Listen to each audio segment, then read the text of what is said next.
இப்படிதான் அது ஒரு விதமான இன ரீதியான ஒரு அம்சத்திலேயே அதை ஆரம்பிச்சு. செஸ் விளையாட்டுல கூடுதலாக கருப்பும் வெள்ளை கருப்பும் வெள்ளையும் என்ற ஒரு அம்சத்துல தான் என்ன செய்யும் அது ஆரம்பிக்கும். எல்லா பொதுவாக கிரம் எடுத்துக்கிட்டாலும் சரி, பெரும்பாலான விளையாட்டுகள் என்னது கருப்பு வெள்ளைன்னு ஆரம்பிக்கும். அதுல நோக்கங்கள்ல ஒரு இன ரீதியான ஒரு துவேசத்துல ஆரம்ப காலகட்டத்தில் ஆரம்பிக்கப்பட்ட விளையாட்டுடைய பின்னணிகள் தான் அதெல்லாம்.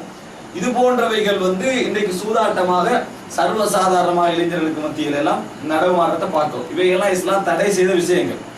அடுத்ததாக சூதாட்டத்தில் உள்ள வகைதான் இன்றைக்கு நடந்து கொண்டிருக்கக்கூடிய இன்சூரன்ஸ் இருக்குதான். இன்சூரன்ஸ் பல வகையில ஹராமாகுது.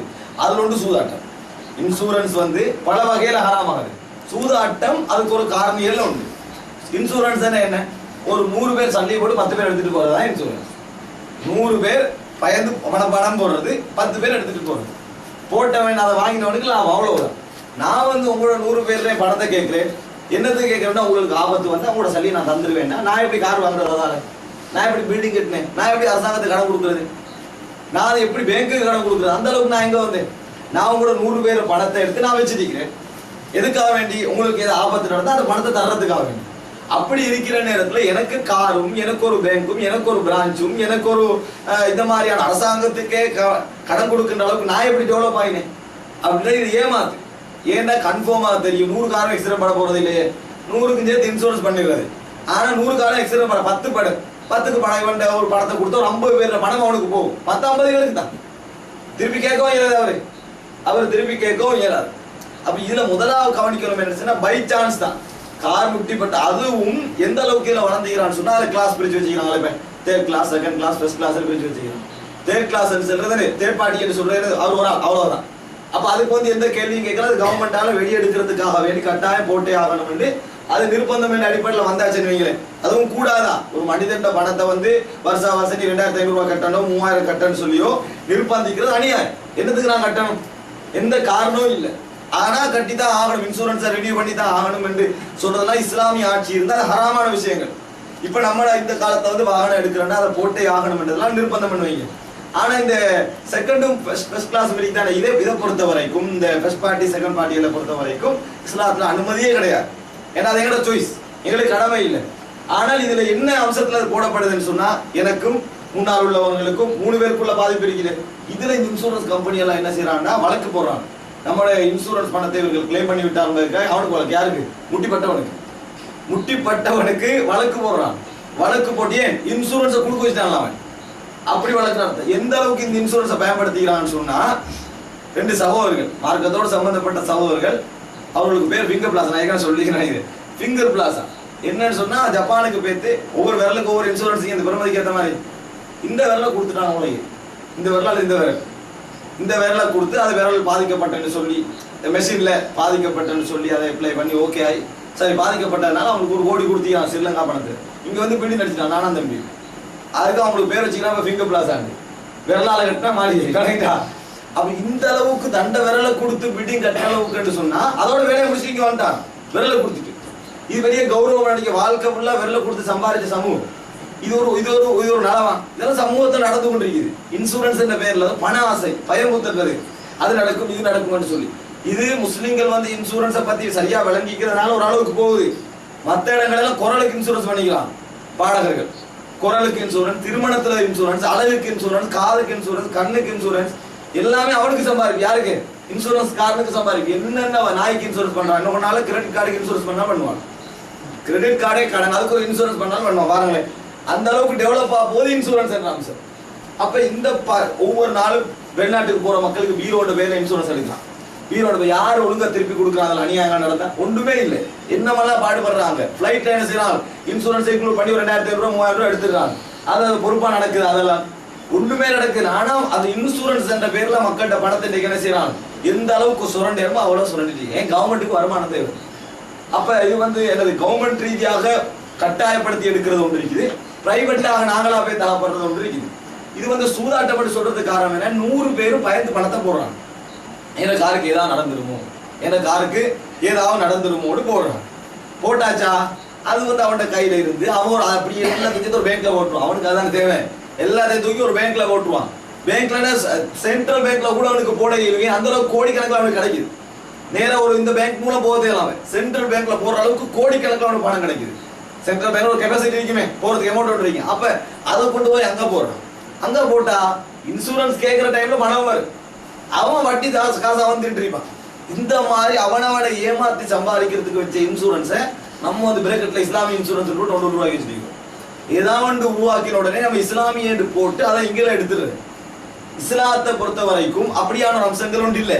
இஸ்லாத்தை தடை என்றால் இஸ்லாமிய இன்சூரன்ஸ் வந்து கொண்டு வர வேண்டிய அவசியம் இல்லை. விபச்சாரம், இஸ்லாமிய விபச்சாரம் மட்டும் கொண்டு வர அந்த தடை என்ன தடை கொண்டுட்டாங்களா ஈரான்ல ஷியாக்கள் முத்தா திருமணத்தை விபச்சாரத்துக்கு தீர்வாக.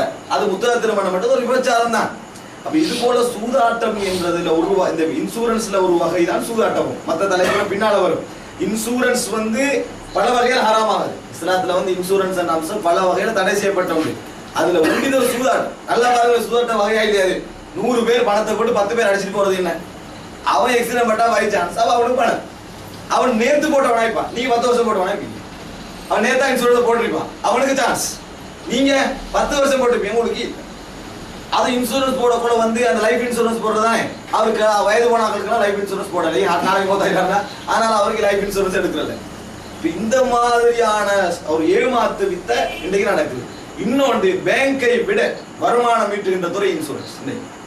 பேங்கை விட வருமானம் ஈட்டுகின்ற துறை இன்சூரன்ஸ். ஒரு நாட்டுக்கு கடன் கொடுப்பதற்கு மிகவும் தகுதியாக பேங்கை விட இன்சூரன்ஸ் கம்பெனிஸ். ஏன்னா அவனுக்கு வேற வேலை இல்லை. பயமுதல் வந்து பணத்தை வச்சிருக்கிறதா எக்ஸிடம் படமாட்டா நல்லா தெரியும் தானே. திடீர்னு ஒருத்தன் படுவான், அவனுக்கு 1000 விசாரணை. இன்னைக்கு பாருங்க, அந்த பண ஆசையால கடை எரிச்சு எத்தனை வெடிக்கலாம். கடை எரிச்சு போட்டு என்னது எரிஞ்சிட்டுவான். அப்ப அவன் வந்து அவன் சொல்லி தானே சரி எரிஞ்சிட்டு இவன் எரிச்சான், அவனோட பணத்தை கொடுத்துட்டு போறதானே. அவன் என்ன செய்ய வந்து செக் பண்ணுவான், எரிஞ்சிச்சா அது இவன் எரிச்சானா, அதை ஃபுல்லா செக் பண்ணி சரி தானா தான் எரிஞ்சிக்கன்னு சொன்னா தான் என்னது அது நிரூபிக்கப்பட்டா தான் கொடுப்பான். இல்லைன்னா இன்சூரன்ஸ் கேன்சல் ஆயிரம். அப்புறம் இவன் பணம் தான் ஆளே கேன்சல் ஆயிரும் டோட்டலியா.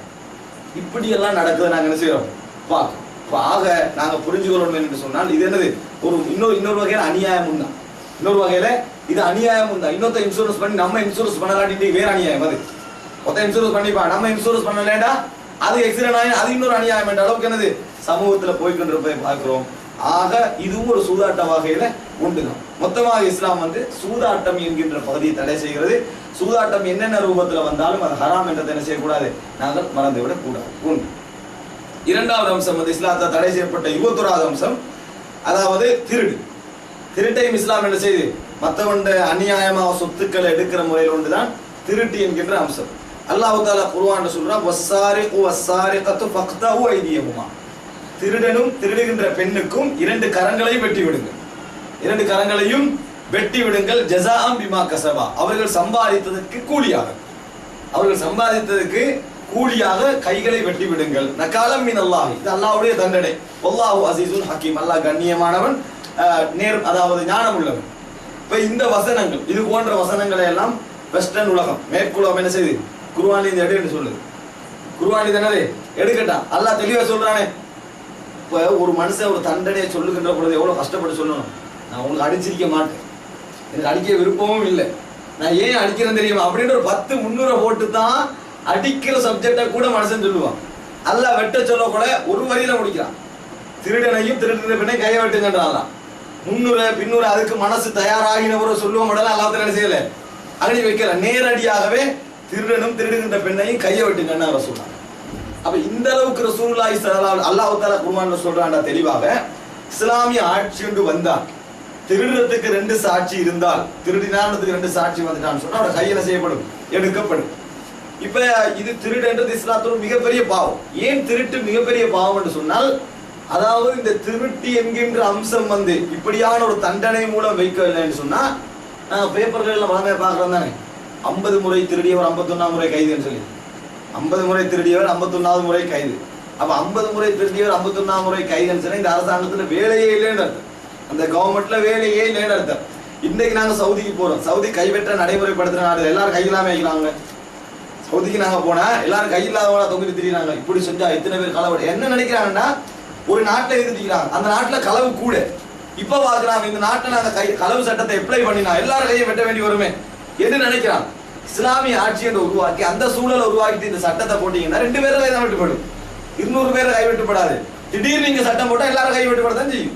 ஏன்னா இருக்கிறவங்களாம் கல்லணா இருந்தா 100க்கு 90% களவு தான் நடக்குது, எந்த கை வெட்டுப்படத்தான் செய்யும். ஆனா அங்க என்னது அப்படி இல்லை. இன்றைக்கு வந்து களவுகளோட வகை பலவிதமா வருது. பொருளைத்தான் எடுக்கணும் இல்லை, கம்ப்யூட்டர்ல பட்டனை தட்டி களவு எடுக்கலாம். கிரெடிட் கார்டை இவனை கையை வெட்டதான் உனக்கு, இவன் கையால பணத்தை எடுக்காட்டியும் 2 பட்டனை தட்டினா களவு எடுத்தாச்சு. போய் இவன கையானது இப்ப இதொக்க பார்த்துட்டீங்க, சாட்சி எடுத்த வழங்கணுமே, களவு எடுக்கிறது நான் காணவே இல்லை, கீபோர்ட்லாம் தட்டி